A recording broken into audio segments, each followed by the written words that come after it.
Alice wants to send. Alice wants to share a deck of cards with Bob in such a way that Bob cannot tamper with the order of the deck or shuffle the deck in a malicious way. Alice doesn't want Bob to rig the deck. One way to do this is by encrypting each card and then shuffling the cards. So Bob doesn't know which card is which, and that way he can shuffle the deck without knowing the order of the cards. We can represent each card.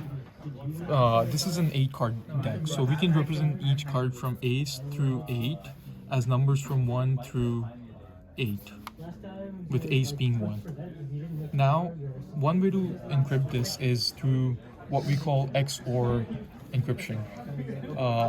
To do this, we can represent a card, say 6 over here, in binary, which would be 4. So 1, 1, 0. This is 6 in binary. Say I pick a key, Alice picks a key of 3. We can then write 3 in binary as well here. So that would be 0, 1, 1. And we can use the XOR operator over here to obtain 0, 1, go to 1, 1, 1 goes to 0, 1, 0 goes to 1. And this is 101 encrypted. The card 6 encrypted as 101 in binary, which is 5.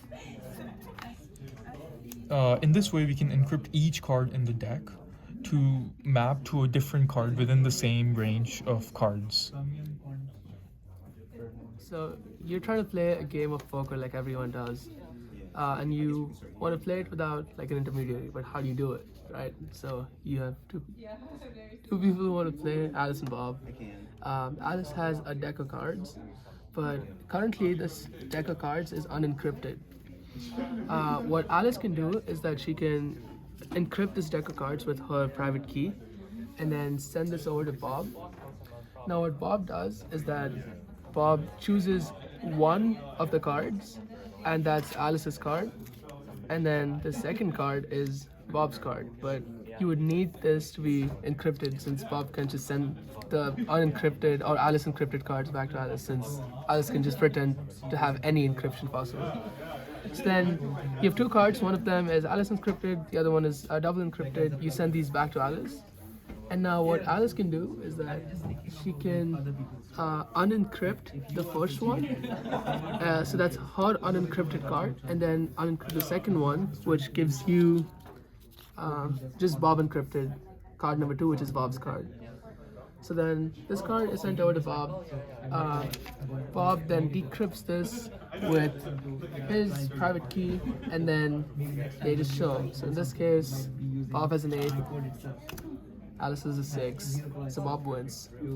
And as a final way of proving that this actually there wasn't any sketch tactics involved, both of them have to tell each other the encryption private keys so that you can verify the game.